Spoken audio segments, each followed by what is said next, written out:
حضرت علی پر سب و شتم کی تاریخ اور اس کا آغاز اور یہ ساری بات۔ صحیح مسلم اٹھا لیجیے، حدیث نمبر 6229، صحیح مسلم کہیں سے لے لیجیے، آن لائن پڑھی ہوئی ہے، آپ اٹھا لیجیے۔ اور یہ جو میں حدیث بیان کرنے لگا ہوں، یہی حدیث تھوڑے الفاظ کی تبدیلی کے ساتھ صحیح بخاری میں بھی ہے، 3703 نمبر حدیث، 3703، اور مسلم کی 6229۔ صحیح مسلم اور صحیح بخاری بتا رہا ہوں، آپ کے ہوش اڑ جائیں گے حدیث سن کے۔ حضرت سیدنا سہل بن سعد الساعدی رضی اللہ تعالی عنہ بیان کرتے ہیں کہ بنو امیہ کے دور ملوکیت میں آل مروان میں سے ایک شخص کو مدینہ کا والی بنا دیا گیا،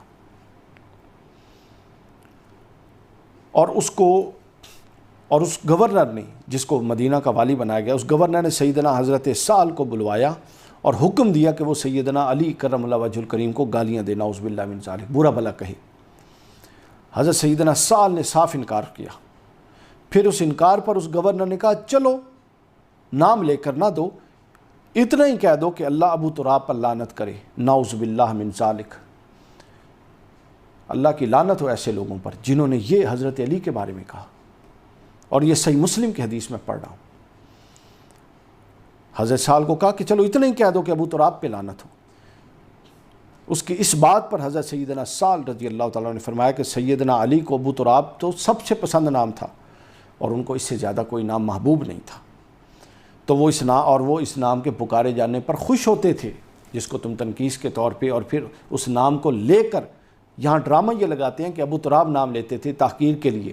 اس کے اندر کیا تحقیر ہے؟ ابو تراب نہیں لیتے تھے، وہ کہتے تھے ابو تراب لے کر اس پر لعنت کرو، معاذ اللہ استغفر اللہ۔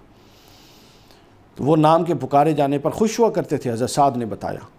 اس پر وہ والی مدینہ نے کہا اچھا مجھے ساری بات سناؤ۔ اب وہ سمجھ گیا کہ میری دال نہیں گل رہی، آگے صحابی رسول ہے، وہ ان کے اس مغلظات اور اس غلط پروپیگنڈے میں نہیں آ رہا، اچھا مجھے ساری بات سناؤ۔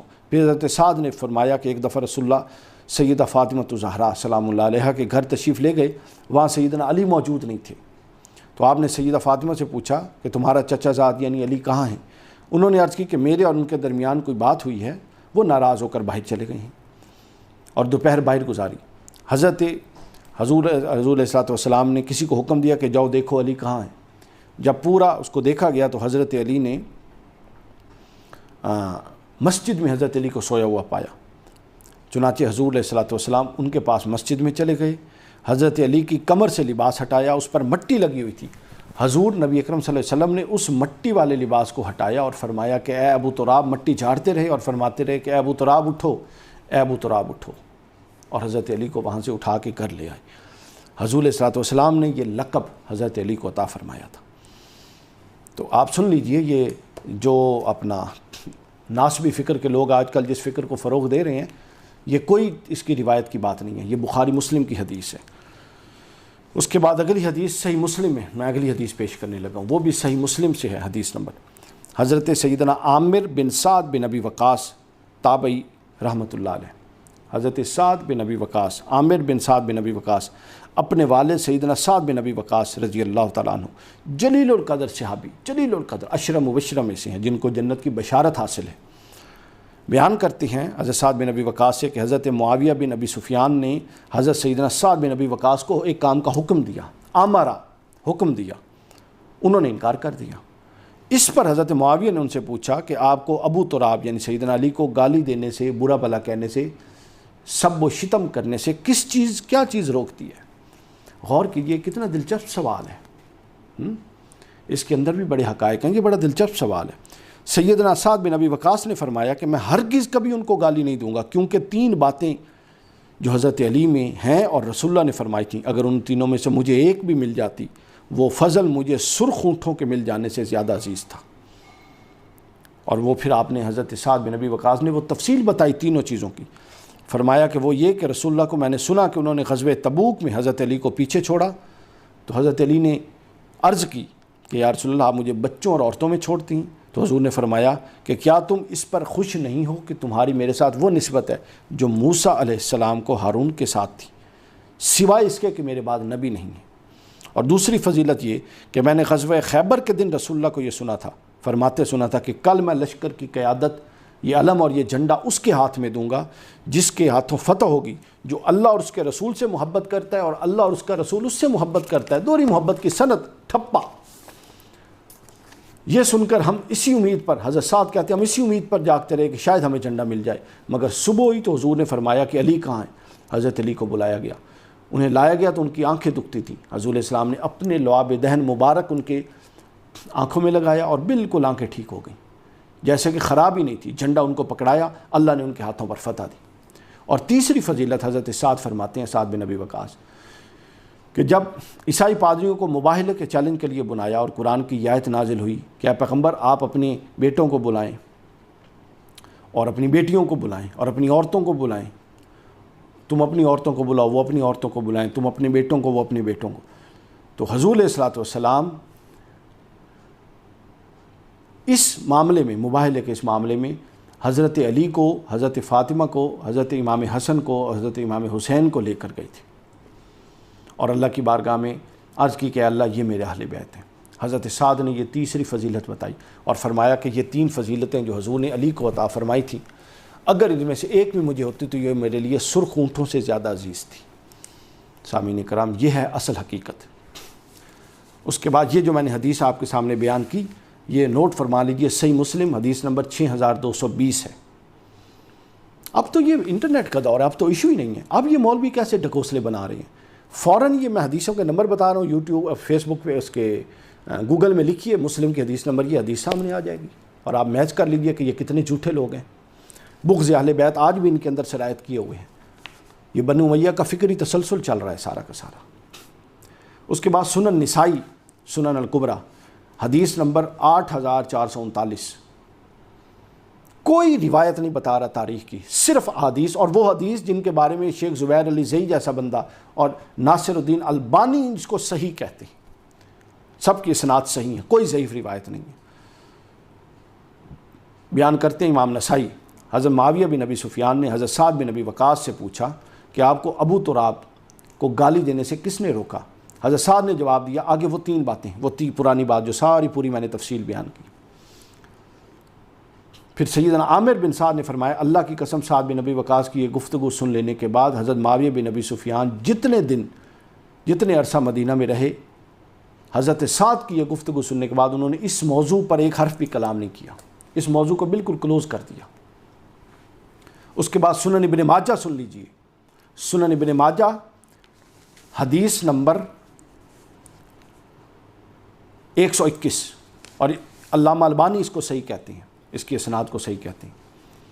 ابن ماجہ، حضرت سعد بن ابی وقاص بیان کہ حضرت معاویہ بن ابی سفیان کسی حج کے موقع پر مدینہ آئے تو سیدنا سعد بن ابی وقاص حضرت معاویہ بن ابی سفیان کے ملنے آئے تو حضرت معاویہ نے ان کے سامنے حضرت علی کا تذکرہ کیا اور ان سے حضرت علی کی توہین کی، تذکرہ کیا اور ان کے کچھ ناگوار الفاظ، جو ایسے الفاظ جو نازیبا تھے، نامناسب تھے، وہ استعمال کیے۔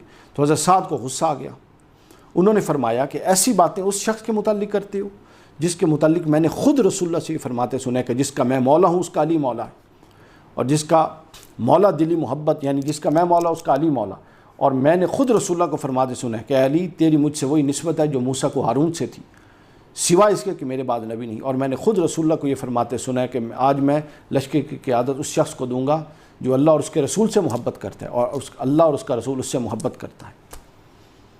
یہ تاریخوں کے قصے نہیں ہیں، آپ کتنے جھوٹ بولیں گے، بول لیجئے، یہ ریاکشن ہے۔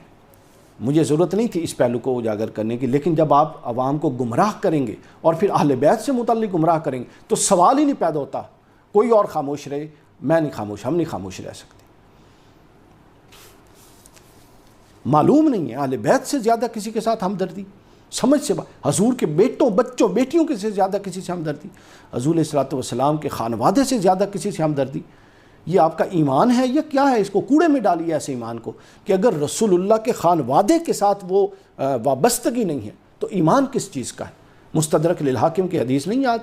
حضور نے فرمایا کہ اگر کوئی شخص حجر اسود اور مقام ابراہیم کے درمیان عبادت نماز پڑھے اور صائم الدہر ہو، ہمیشہ روزہ رکھے، اور میرے اہل بیت کے بارے میں اس کے دل میں بغض ہو، اللہ ضرور بے ضرور اس کو جہنم میں ڈالے گا۔ یہ حدیثیں آپ نے لوگوں کے لیے رکھی ہوئی ہیں، بس مطلب نماز روزی اور غسل اور استنجے کے فرائض بتانے کے لیے رکھی ہوئی ہیں؟ دماغ ٹھیک ہو جائے گا آپ لوگوں کا۔ اس کے بعد آگے چلیے، ابھی بات ختم نہیں ہوئی، ابھی تو شروع ہوئی ہے، یہ پہلا حصہ ہے، اللہ کرے کہ دوسرے حصے کی ضرورت نہ پڑے۔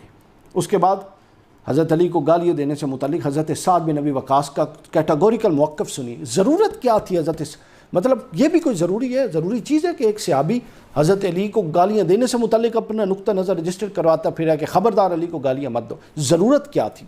کبھی عقل نہیں کیا آپ لوگوں نے؟ ویسے تو آپ لوگ بڑے مطلب فقہ کے اندر جناب بال کی کھال اتارتے ہیں۔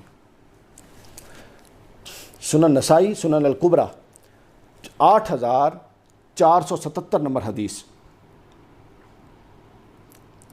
امام نسائی نے سیدنا ابو بکر بن خالد تابعی رحمۃ اللہ علیہ بیان کرتے ہیں کہ سیدنا سعد بن مالک کو مدینہ منورہ میں ملنے گیا تو وہ ہم سے پوچھنے لگے کہ میں نے سنا ہے کہ تم لوگ حضرت علی کو گالیاں دیتے ہو، معاذ اللہ ثم معاذ اللہ۔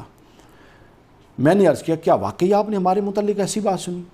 تو انہوں نے فرمایا ہاں ایسا ہی ہے، شاید تم نے بھی انہیں گالی دی ہو۔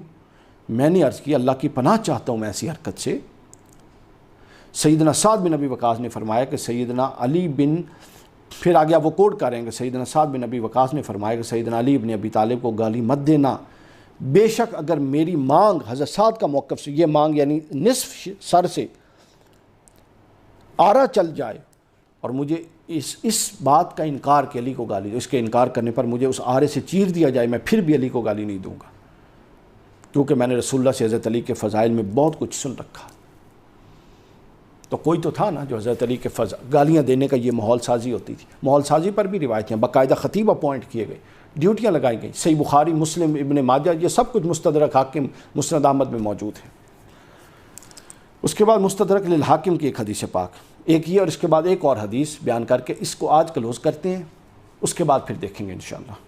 مستدرک للحاکم حدیث پاک 6121، حضرت قیس بن ابو حازم تابعی رحمۃ اللہ علیہ بیان کرتے ہیں کہ میں مدینہ منورہ کے بازار میں گھوم رہا تھا، دو مرنے کا مقام ہے، آپ اندازہ کیجئے کہ بازار میں سیدہ کائنات کے شوہر حسن اور حسین کے باپ، امام حسن اور امام حسین کے باپ، اور حضور علیہ الصلوۃ والسلام کے بھائی، جس کو حضور علم دیں، جس کو حضور کہیں کہ تو مجھ سے ہے میں تجھ سے ہوں، جس کو حضور کہیں تجھے تیرے ساتھ صلح میرے ساتھ صلح ہے اور تیرے ساتھ جنگ میرے ساتھ جنگ ہے، اس کو بازاروں میں گالیاں دی جائیں اور دلوائی جائیں اور اہل ایمان خاموش رہیں؟ یہ نہیں ہو سکتا۔ آپ کو اگر فنڈ آ رہے ہیں کہیں سے تو وہ آپ کے ساتھ ہے، ہم نے تو اپنی قبر میں وہ چیزیں نہیں لے جانی، ہم نے تو قبر میں یہی اہل بیت کی محبت لے کر جانی ہے۔ مستدرک للحاکم میں نے بتا دی حدیث۔ اب بازار میں گھوم رہا تھا، ایک مدینہ منورہ کے مدینہ کے بازار میں ایک شخص گھوم رہا تھا، قیس بن ابو حازم بیان کرتے ہیں۔ اسی دوران میں ایک مقام پر پہنچا اور دیکھا کہ لوگ جمع ہیں اور گھوڑا سوار ایک شخص گھوڑے پر موجود ہے اور اس کے ارد گرد لوگ جمع ہیں، اور وہ گھوڑا سوار جو تھا وہ حضرت سیدنا علی کو گالیاں بک رہا تھا، خبیث آدمی، اور وہ لوگ اس گستاخ گھوڑے سوار کو منع کرنے کی بجائے اس کے گرد مجمع لگا کے کھڑے تھے۔ اسی دوران اتفاقاً حضرت سیدنا سعد بن ابی وقاص تشریف لے رضی اللہ تعالیٰ عنہ تشریف لے، پوچھا یہ کیا ہو رہا ہے؟ لوگوں نے عرض کی کہ یہ شخص سیدنا علی بن ابی طالب کو گالیاں دے رہا ہے، نعوذ باللہ من ذالک۔ اس پر سیدنا سعد آگے بڑھے تو لوگوں نے احترام میں ان کے لیے راستہ کھول دیا، صحابی تھے، اور اس شخص کے سامنے جا کر حضرت سعد کھڑے ہو گئے اور فرمایا اے شخص تو کس بنیاد پر حضرت علی کو گالیاں دے رہا ہے؟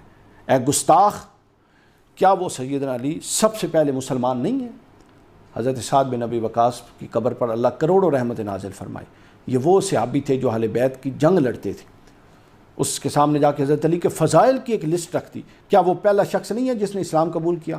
کیا وہ رسول اللہ کے سب سے پہلے رسول اللہ کی معیت میں نماز پڑھنے والے نہیں ہیں، جس کو خصائص الکبریٰ میں امام نسائی نے بیان کیا اور بھی حدیث کی کتابوں میں؟ پھر حضرت سعد نے فرمایا اور مزید فضائل حضرت علی کے بیان کیے، فرماتے رہے کیا وہ رسول اللہ کی صاحبزادی کے رشتے میں آپ کے داماد نہیں ہیں؟ کیا وہ رسول اللہ کے غزوات میں آپ کے علم بردار جھنڈا اٹھانے والے نہیں ہیں؟ پھر حضرت سعد نے اپنا منہ قبلہ کی طرف کیا اور دونوں ہاتھ اٹھا کے دعا کی کہ اللہ یہ شخص تیرے ولیوں میں سے ایک ولی کو گالی دیتا ہے، اس ہجوم کے منتشر ہونے سے پہلے اپنی قدرت کا مظاہرہ دکھا دے، اس کو تباہ و برباد کر دے۔ حضرت سیدنا قیس بن ابو حازم التابعی بیان کرتے ہیں کہ ہم ابھی منتشر نہیں ہوئے تھے کہ اس شخص گستاخ سوار کی زمین گستاخ جو شخص تھا جو سوار تھا زمین میں اس کی سواری دھنسنے لگی اور اس سواری اس کی کھوپڑی کے بل پتھروں پر پٹخ دیا گیا، یعنی اس کی سواری زمین میں دھنسنے لگی اور اس کی سواری نے اس کو یوں گرایا کہ اس کی کھوپڑی پتھر پہ پٹکی گئی، پتھر پہ لگی اور پھٹ گئی، جس کی وجہ سے اس گستاخ کا دماغ پھٹ گیا اور وہ وہیں مر گیا، ہلاک ہو گیا، جہنم رسید ہو گیا۔ اس لیے جہنم رسید ہو گیا کہ جو حضور نے فرمایا تھا جو علی کو گالی دے گا وہ مجھے گالی دے گا۔ ام سلمہ رضی اللہ تعالیٰ عنہ سے حدیث پاک روایت ہے، تو آپ دیکھ لیجئے اس میں کوئی میں نے روایت بیان نہیں کی، کوئی روایت بیان نہیں کی، تاریخ کی کوئی ایک روایت بیان نہیں کی، سب حدیثیں ہیں۔ آخری ایک حدیث پاک اور بھی بہت ساری ہیں، لیکن ابھی میں ایک اور حدیث بیان کر کے اس کو ختم کر دیتا ہوں۔ ایک آخری حدیث پاک سنن نبی داؤد، سنن نبی داؤد، اور اس کی حدیث نمبر آپ دیکھ لیجئے 4650، سنن نبی داؤد 4650، اور یہی مسند احمد میں بھی ہے اور یہ حدیث صحیح ہے۔ حضرت سیدنا ریا بن حارث تابعی رحمۃ اللہ علیہ بیان کرتے ہیں کہ میں فلاں شخص، کسی شخص کا نام ہے، کے پاس کوفہ کی مسجد میں بیٹھا اور اہل کوفہ بھی موجود تھے کہ اس وقت حضرت سیدنا سعید بن زید رضی اللہ تعالیٰ عنہ، حضرت عمر فاروق کے بہنوئی نسبتی بھائی اور بہت ابتدائی مسلمان، عشرہ مبشرہ میں ہیں، یہ بھی تشریف لے آئے۔ تو اس فلاں شخص نے انہیں خوش آمدید کہا اور تخت پر اپنے پاؤں کی طرف بٹھا دیا۔ وہ فلاں شخص مغیرہ بن شعبہ تھی۔ اسی دوران وہاں ایک کوفی شخص آیا جس کا نام قیس بن علقمہ تھا، کوفہ کا تھا یہ بدبخت آیا۔ اس فلاں شخص نے اس کا بھی استقبال کیا، پھر اسے قیس بن علقمہ نے مسلسل بیٹھ کے گالیاں دینی شروع کر دیں۔ سعید بن زید تھوڑے فاصلے پہ تھے، انہوں نے کہا کہ یہ کسے گالیاں دے رہا ہے؟ اس فلاں شخص نے کہا کہ یہ علی بن ابی طالب کو گالیاں دے رہا ہے۔ حضرت سعید بن زید نے افسوس سے فرمایا میں دیکھ رہا ہوں کہ تمہارے سامنے رسول کے صحابہ کو گالیاں دی جاتی ہیں، اور کس درجے کے صحابہ کو گالیاں دی جاتی ہیں،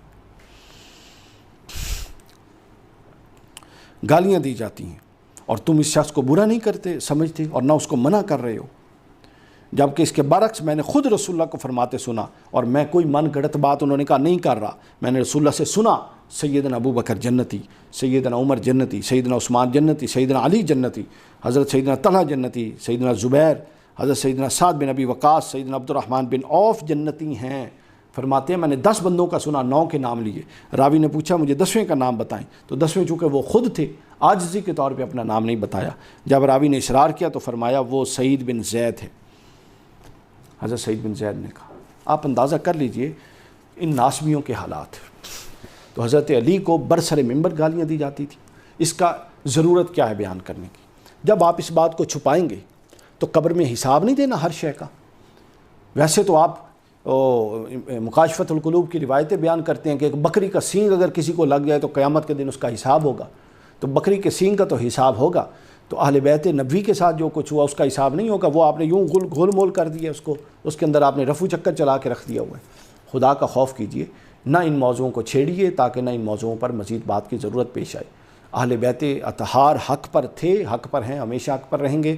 اہل بیت اطہار ہی سفینہ نوح تھے، نجات کا باعث تھے، اللہ اور اس کے رسول کے ہاں مقرب تھے، اللہ اور اس کے رسول کے ہاں وسیلہ کاملہ تھے، وہی ہیں اور وہی رہیں گے۔ اس لیے حضور نے فرمایا تھا کہ میں جب جا رہا ہوں تو تم میں 2 چیزیں چھوڑ کے جا رہا ہوں، ایک قرآن اور ایک اہل بیت۔ نہ قرآن کے بغیر آسرا ہے، نہ قرآن کے بغیر کوئی کامیابی ہے، نہ اہل بیت کے بغیر کوئی کامیابی ہے۔ اللہ تعالی ہمارے حال پر لطف و کرم فرمائے۔